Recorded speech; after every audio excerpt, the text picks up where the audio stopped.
Good day everyone. So for this video, we will discuss about the rise of professional management in the voluntary non-profit sector. Our topic objectives is to describe the reasons for the growth and changing role of voluntary non-profit sector, to explain the impact of the contract and increase expectations of accountability in changing nature of voluntary non-profit organizations, to explain the impact of increasing competition in encouraging voluntary non-profit organizations to emulate the private sector. The world witnessed a spectacular expansion of philanthropy, volunteering, and civil society organization in virtually every corner of the globe. Salomon, 1994.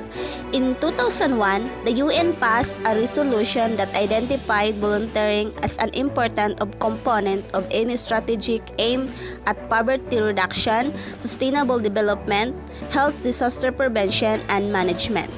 RA number 9418, Voluntary Act of 2007, an act institutionalizing a strategy for rural development, strengthening volunteerism, and for other people.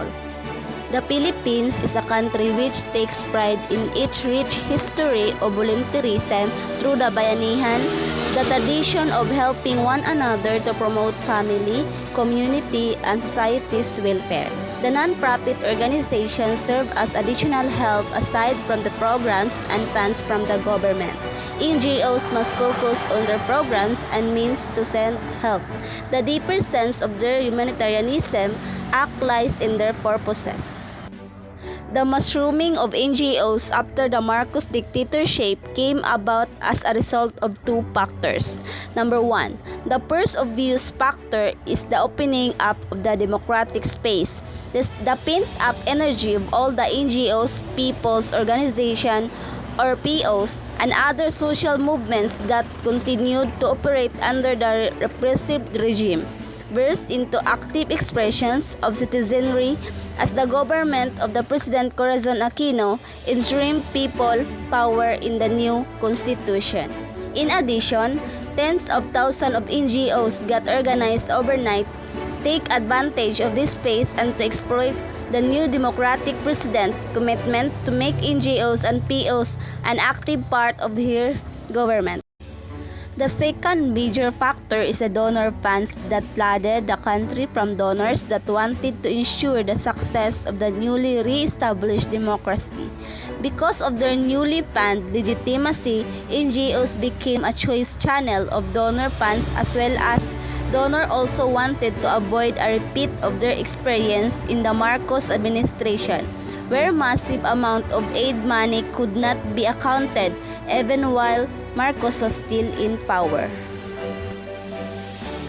For objective number 2, explain the impact of the contract and increased expectations of accountability in changing nature of voluntary nonprofit organizations. Accountability is very important to non-government organization as a matter of public trust, wherein it is the single most important asset of the nonprofit and philanthropic community. However, according to Marshall of 2002, admits that it takes many years for non-government organizations to build up a good reputation and only one bad move to lose it. In other words, public trust in non-government organization is neither tenured nor permanent. Concerning to the matter of public trust, civil society remains to be an important element of democracy. According to Johns of 2000, posits that it is the civil society and not the state that supplies grounding of citizenship and is hence crucial to sustaining an open public space. Jordan believes that accountability is the basic principle of responsible practice for any institution, be they public, private, or non-government organization. Edwards and you may define accountability as having the following features.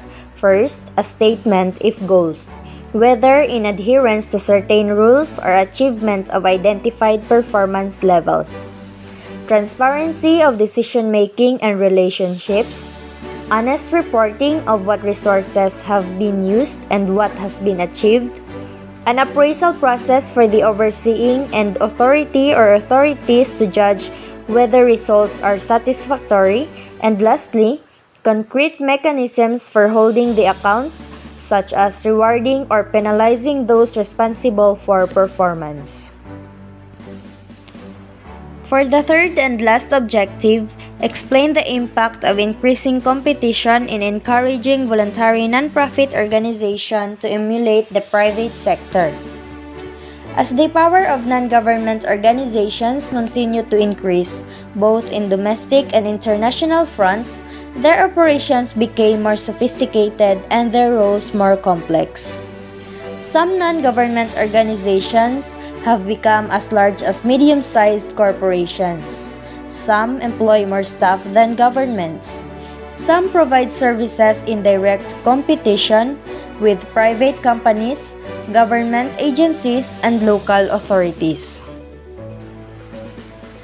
As their voice grew louder in pointing out the economic and political inequities created by governments, private corporations, and multilateral financial institutions, so did the calls for their legitimacy and accountability increase. Many of the issues involved regard to conflict of interest are also relevant to non-government organizations by Commonwealth Business Council.